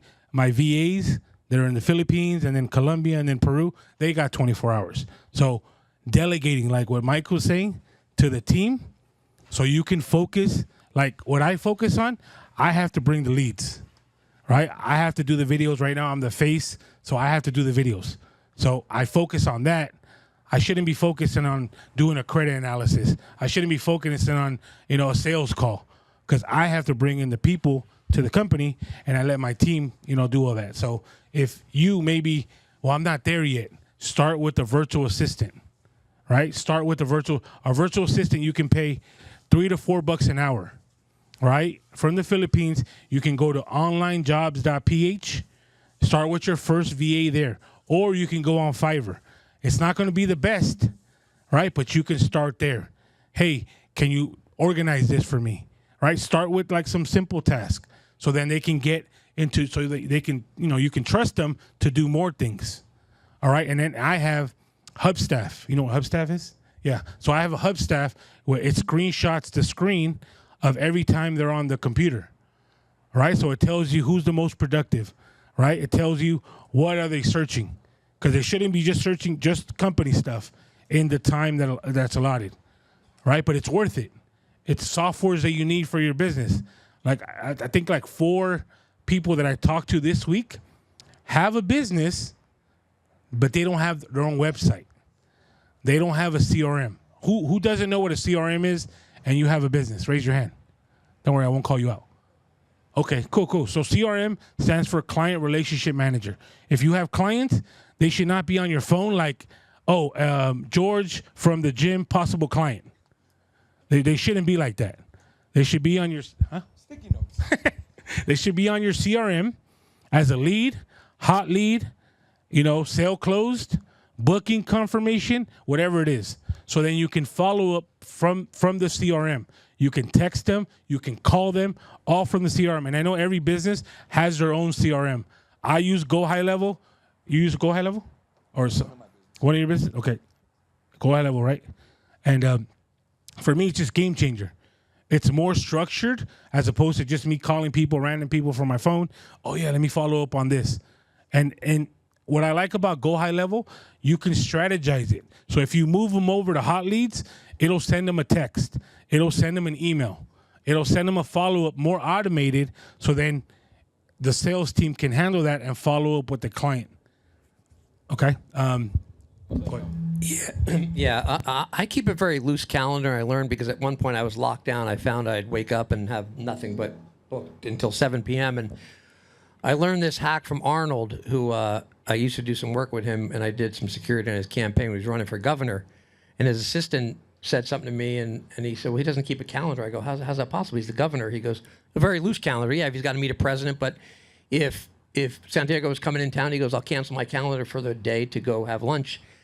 And so I learned to do that because my time is so valuable. I'm very selective. I know I have certain meetings I have to go to, but other than that, I'll tell my team, hey, if you need me, call me, but I'm going to be having lunch in Santa Monica. And because you only have one shot, one time. And one of my best friends, who's a multimillionaire, he texted me the other day and said, hey, do you got time to talk? I said, yeah, right now I'm driving, call me. Well, he literally said, how's Tuesday at 3 p.m.? I wrote him back and said, you are a slave. I said, is that money good? And he literally called me the next day and said, man, he goes, you're right, I'm a slave to my calendar. I'm wealthy, but I can't do anything without my calendar. So think about that. And how important are these meetings and appointments? Some of them aren't. I agree, by the way. I completely agree with Bruce. That's really good. I also keep a loose calendar. But I think, Bruce, at a certain level, we're able to do stuff like that. If you're starting off trying to make your first $1 million, you got to be careful keeping a loose calendar. I just want to clarify, we're able to do that shit. You might not be able to, because I like doing that too. I like clearing my schedule just to have time. No, I want to remind everyone I traveled for 40 weekends a year straight for 5 years so I could get to this position. But you know what's important in your calendar? Your kids' birthdays, your wife's anniversaries, your girlfriend's this and that. That's the things you don't fuck up on a calendar. Everything else is kind of secondary. We had 2 more questions. Question back there. Hey guys, this question is for Mike, and then I run a virtual assistant staffing agency. Thanks for throwing out my competition out there. And gotta give the value for free. Mike, this goes back to the what you were saying about how you sold your other businesses to focus on the bigger one, right? you were saying you were making 300, 400K, what you were taking home based on that flipping business or the real estate business. What was your thought process on, like, I know you thought about this. Hey, should I hire someone to manage this business better for me so I can still focus on the bigger business, but still, like, that's still a nice chunk of money, I would say, right? Why did you not go that way compared to just selling it? That's a great question. It's a great perspective. So I commend you for thinking of it that way. I'll tell you why. Because without me and or my wife, it wasn't going to keep growing. And I needed my wife's focus to be on the bigger target, on the bigger goal, which was the agency, collection agency. Okay? There was nobody that I had on my team or nobody that I trust competent enough to grow that business. And if that business is not, guys, this is something that I really want you to take home tonight. Okay? Who has heard the saying, if your business is not growing, it's dying? Okay? Why am I going to do that to my team, bro? Why am I going to let the business just, we tried. My wife tried to like let it manage itself a little bit. It just, we didn't have competent leadership because we didn't invest. There's another thing I want you guys to take away. If you're going to have VAs, virtual assistants in the Philippines, overseas employees that charge $5 an hour instead of 25 in California, if you're going to have virtual assistants, if you're going to hire an employee, period, if you're going to have a technician that works at your shop, if you're going to have, you know, an assistant that does nails at your nail salon, fucking train them. Train them. Don't expect them to just be good and just know. Invest time and train them, because as a leader, you need to make their success easy. Okay? What kind of leader would we be if I know, because I'm smart enough and studied enough in business to know that if a business is not growing, it's dying, and I don't have anybody competent enough to grow that business if it's not me and or my wife? What kind of leader would I be? What kind of person would I be? Just letting them drown. So I'm like, nope. What I did is I pulled everybody that I could to my collection agency, and those that didn't want to learn a new craft, a new trade, a new skill, because it's a different industry, good luck. Does that answer the question? Yeah, I was just going to push back more, but it's still been...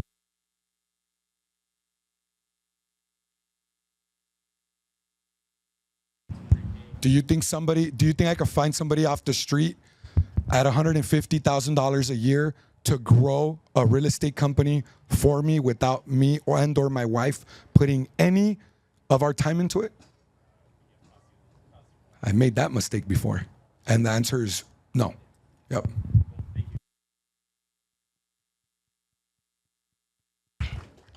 Any other questions, guys? Is that the Fat Chamoy guy? What's the company called? Oh, he's not here? Oh, that's you back there. Oh, I thought you, my bad. I thought you were him. My bad.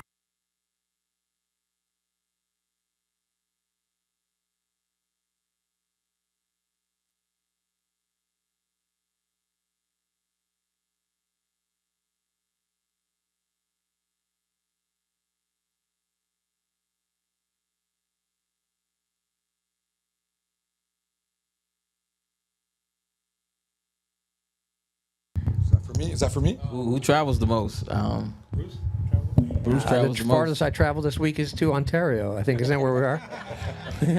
And it took 2.5 hours. No, I do travel a lot. I was gone 3 weeks last month. So I'll kind of give you the quick and easy explanation. I was in Jalisco, Guadalajara, I bought a property. We're going to be remodeling it. I'm just kind of bullshitting and having a good time. I went to Guatemala, some business and pleasure, and then I went to Cancun. I took my top performers as a reward because they were my top 5 performers for the first half of the year. So I was traveling a lot. And this doesn't normally happen. But what happened is I had my worst month this year. I was joking about it on Instagram, like 1.7 million is a horrible month for me. Why was I joking about it? Somebody messaged me. They're like, 1.7? Ha, ha, ha, it's a bad month. It was for me, because we cannot go under 2 million a month. 2 million is my target, my minimum target, my low target. I'm actually shooting for 2.5 million every month. So I was gone for 3 weeks. I got back to the office with my leadership team, my executive team, my vice president, and my executives. I have 5, 6 executives that work for me. And I got back, and they're freaking out. They're freaking out. They're like, you know, the building is burning. Like, we're in a state of emergency. I go, all right, first of all, fucking relax. Like, chill, okay? Daddy's home. Relax, okay? But that doesn't normally happen. I've had record months where I'm gone for a whole month and like three weeks in Europe, and we freaking break record without me. So that doesn't normally happen, but it did happen this month, okay? So we keep our composure. We go to the conference room, we sit down and we talk about it, what's going on. They're like, clients are not placing enough portfolios. So they give me all the problems, they just throw them on my lap. So what I do is I have a quick leadership strategy meeting, and I figure, okay, I gotta call the clients and be honest with them. Hey, we're starving, we need more accounts, I need you to send more placements, send the reinforcements. Literally in not even half a day, dude. It took me like 2 hours of just calling my top clients and asking them to place more business. Boom, we were back on. So this was an opportunity for us to take it as a lesson, a learning experience. I told my vice president, I said, I know you don't want to bother me when I'm on vacation or you think I'm on vacation. I know you don't want to bother me. But if you're that stressed out, like 2 weeks ago when before I bounced from Guadalajara to Guatemala, you should have called me and told me, can you please reach out to the clients? Because I have the best relationship with them. I have the best relationship with the clients. My executive team also does, but I have the best relationship. So I said, you should have just bothered me on my vacation. If it was that big of a deal, we would have saved the month. So it was a learning experience. So you're going to learn from the experiences, but you have to have a good freaking team in order for you to not. You got to invest in your people. You have to trust them, and you have to have a good team. Build a good team. That's going to save your business and your life. So what we're doing, we don't travel as much. We're starting to. So I hired another personal coach to help us grow the business, and not on the business. Like, this coach doesn't know nothing about like growing a business. He knows more about like mindset. So that's what I needed, right? Like, we needed how we're gonna get from 1 mil to like kind of 3 mil, right? Kind of thing. And one of the things that he made me think about was like, okay, what's impossible from like September to December? Like, what's something impossible for me to make? And I was like, okay, cool. Like, literally, if we make from September to December, that's like 4 months, $1 million. That's kind of impossible, right? And that's just me thinking low. He goes, okay, cool. What do you need to do? Who do you need to become to hit those numbers? Okay? And this was a week ago. We hired him a week ago. So obviously we came into fast mode, and that's what my wife hates me. She's like, why don't you plan, give it more time? And I'm like, no, we got to hit this. I have to hit 10 cities to hit that mark. All right. So what I did was I went on my IG. Where do I have most of my followers? And it's LA, Texas, Dallas, New York, New Jersey, and I think one more, Florida. So we're going to hit all those cities, do a credit game meet up with some other people, just connect, right? Because you want to be known, and obviously you want to get to a point where like you want to reach out to those people too, right? They follow you, they tag you, hey, thanks for this game and stuff like that. But you want to get out there more, so you can be like more, I guess, more brand awareness, or guerrilla marketing is what it's called, right? So we're going to be doing that. It's going to make me uncomfortable, but I got to do it, right? And at the end of the day, you're investing more into your brand, right? I have enough credit to just invest, all right? And that's what credit's there for. Credit is there not to make it look like you have money. And I think that's what a lot of people get misconstrued. They'll get a credit card and they'll buy that new watch, or they'll buy that new Hugo Boss shirt or something like that. And like, bro, just buy the Walmart shirt, black shirt, same thing. All right, invest that credit back into your business, so then you can use that money to reinvest. Hopefully that answers your question, brother. All right, okay, go ahead, Aubrey, right? Yeah, awesome.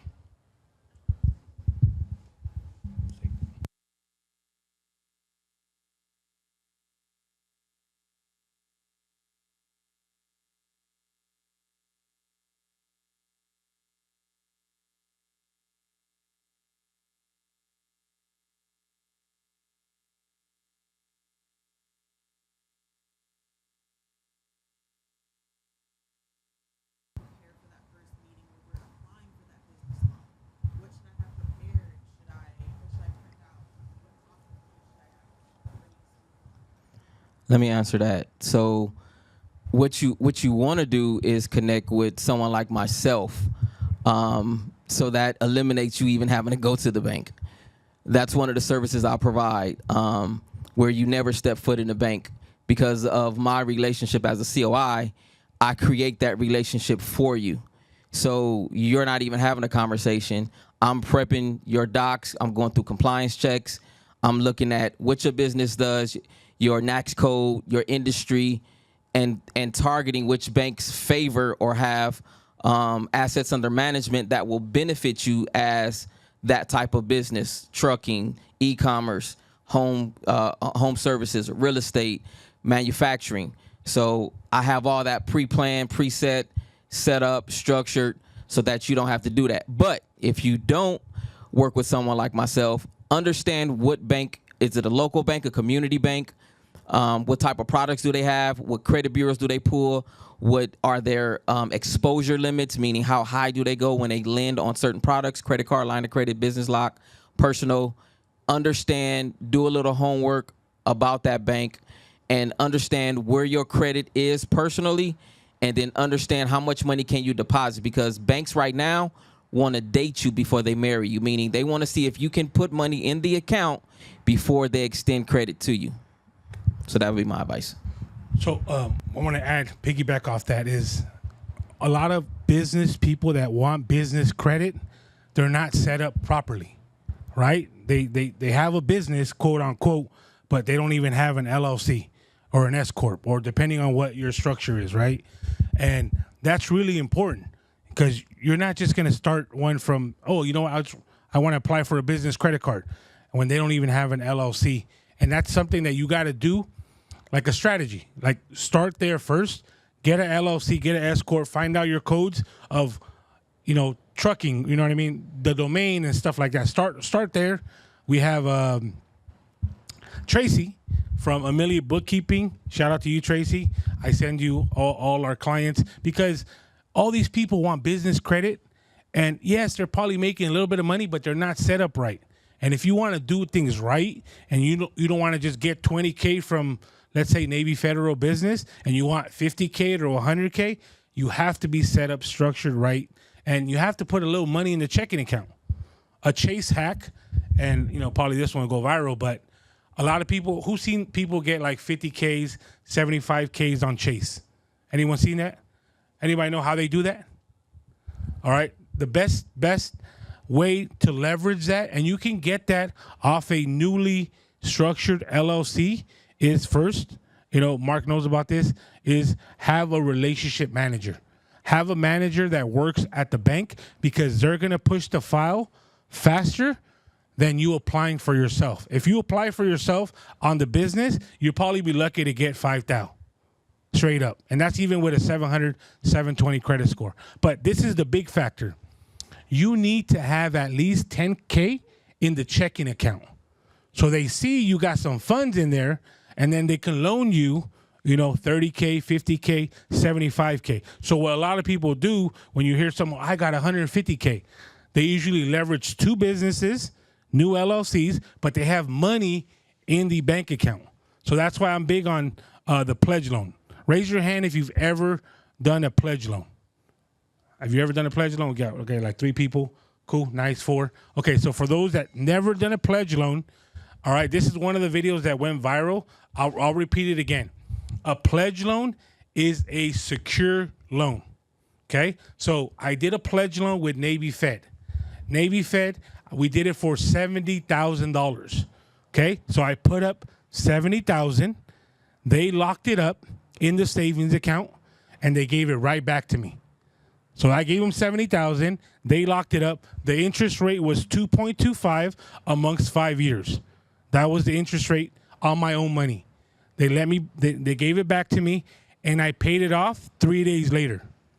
So I paid off $70,000 3 days later with my own, obviously the own money, and I think I owed a balance of like $20. What that did for my score, it jumped it up like 50 points.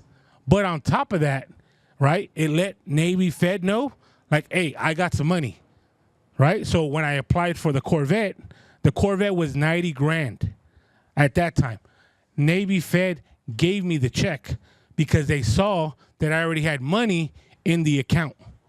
So that's a hack. You need to put money in the account if you're trying to get that type of money back or more. Most people have $20 in there. Like, hey, bro, how come I got denied for a $20,000 card? Bro, because you don't have money. Okay? So, And let it sit for at least 30 days. Don't just put it in and, let it sit for about 30 days. But have other products with that institution also. That helps. Right now, it's about 30 days, 15 to 30 days, depending on the institution. If you want to get savvy, run money in and out. Deposit, withdraw, deposit, withdraw. So it looks like you have transactions in that business checking account. Definitely. Any, we'll take one more question, and then what we're gonna do is, I like I said, I keep my word. We're gonna raffle a MacBook. So I was gonna buy it, bring it here, and then give it to someone. I was like, hey man, let me be a little. I had a lot of things going on. This is what we're gonna do. All right. My daughter has her own book. It's called If You Give a Girl Softball. She's got 2 books. She made one, Melody's First Credit Card. That was her first book. And her second book that she created was If You Give a Girl Softball. She plays travel ball. So this is what we're going to do, okay? If you buy the book is going to be $20. We're going to put you in the raffle, and I'm going to raffle it off. And then I'm going to send you if you won the laptop, I'm just going to buy it, and I'm just going to ship it to your house. Easier, one less step that I have to go to the store. So after this, like I said, if you guys want to be in the raffle, all you guys do is buy the book, she'll sign it, and then you'll be in the raffle. We'll Does put the your panel name down. count? Can I buy a book? Yeah, bro, you can buy 2. Yeah, 2 tickets. But yeah, guys, and just real quick, I wanted to share it, and I know, Bruce, you got a book coming out, right? It's coming out. Cool. No, this is something that this is mind blowing, and I feel like a lot of people. I've said it before, but nobody follows up on the information that I give. Some of you guys do, but not everybody. Everybody, raise your hand if you have your own book. I know you got one. 1, 2, 3, 4. Oh shit, 5, 6. Oh, I like 8. Shout out to you, Victor, right there. So having your own book, it's not complicated. This is what I would do. I'm gonna give you the step by step. All right, this is what you do, because everyone, you know your skill, you know what you can do. All right, record yourself. Literally, record yourself on Zoom. Right, you ain't gotta have a fancy camera or nothing like that, like Anthony has. Record yourself on Zoom, talking about your product, how your product can change someone's life, how you're giving value. Right, you're literally probably like 30 minutes to an hour on what. Hey, I'm chapter 1. This is a topic. This is whatever it is. You're recording yourself. You're taking that same video, okay, and then you convert it into an ebook. That same video. You hire someone on Fiverr. I'm gonna plug them again. Fiverr, Fiverr, right? It's free. Fiverr. You hire someone. Amazon KDP. You pay the guy $75. Okay, and he will convert the video into your own book. Okay, and it'll be on Amazon. So you can type in my daughter's name, Melody Gill. You can probably type in Mike. Is your work on Amazon? No. Okay, so you can type in Mike Martinez. I'm sure your book pop up. Victor Juarez, right? Who doesn't want to be searchable? People go on Amazon more than probably they go. Not more, but Amazon is a searchable link. Right? You ever see a product? Oh yeah, the red thing with the table and this and that, and it pops up on Amazon because you want to get it. Right? That's how people should be searching for your book. And they go to that self-doubt. I think a lot of us think, well, I'm not good enough to have my own book, or I'm not there yet. You don't have to be there yet. Is your book, can it change someone's life by reading it? Then I suggest you create your own book, because the more people the more people your book falls in the lap of, right, the more lives you're going to change. If you don't have a book, you don't have another product, right? I think we all in that consumer mindset. We have to learn how to be producers, all right? And like I said, my book my friend laughs at me, but I throw it back to him. I go, you ain't got a book, bro. You got a pamphlet. And I go, look, bro, let me see your book. The same guy that laughed about the American Express card with the little art logo. He's like, hey, bro, that's girly. I go, where's your American Express? Right? They're always going to talk shit when they don't have something. But yes, guys, trust me, make your own book. Like, if you're not a writer, hey, it's all good. Make a video, have the guy on Fiverr go and make it into a book. And it'll be uploaded in Amazon within 3 days. Tracy, how long did your book take? 2 weeks. What's the book called? Oh, she in the hot seat. Okay, nice. There you go. Chris, what's your book called? Life Insurance, Not Death Insurance. Who else got a book? Victor, what's your book called? Trade lines are illegal, right? They got books. They have another source of income, right? But it's your job to market your book, all right? You can have the best product. If no one knows who you are, no one's going to buy into your product. So if I want to buy life insurance from whoever, right, and they have a book, right, and they can give me the book for free, like their book, I'm more inclined to sign up with them because they gave me something for free. So if you got a book out, don't be scared to give it away for free, brother. I'm just kidding.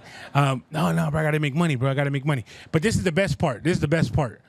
When you have a book on Amazon, you don't have to print it or ship it yourself. Amazon will do that. So that book right there that we got, the reason we got like 100 copies of my daughter's, because she's going to have a book signing at Barnes & Noble. So you can have your book at Barnes & Noble. Once you have it, you go to your city and you say, hey, I'd like to have my book on Barnes & Noble. So you email whoever's in charge and they'll have a book for you. I mean, they'll have your book at that Barnes & Noble. Okay? And at the same time, like I said, you're searchable. If your hometown is Corona, Riverside, your book should be at that, Barnes & Noble. So I'm telling you guys, if you can reach out to me. I'll give you whoever makes my books, and you guys got that. Like literally, within 2 days, you can have your book. Hey, how I started my business, how I did this, whatever it is, it should be in a book. So my daughter's book, if you give a girl softball, it's kind of like if you give a mouse a cookie or something like that. It has that vibe, okay? But I'm teaching my kids at a young age, you have to be producers. It don't matter how little you are, right? You don't got to be the smartest, but you're going to create something that it could carry on that legacy. So if you guys buy the book, you'll be included in the raffle, and then I'll announce it on my, we could do it tonight. So we can announce it tonight. Buy the book. And what's that right there? Oh, yeah. Sorry. Bruce, you got any closing remarks? Anything for everybody? Anything? Come on. Hit it. There's healthy 20 grams of protein per donut pack over there. You're welcome to grab some. But I like practice. Who remembers the movie Fight Club? Anybody? You know the first rule of Fight Club? We don't talk about it. I don't care if you talk about our product. I just want you to enjoy it. Nice. So hey, give a round of applause for all the speaker guys.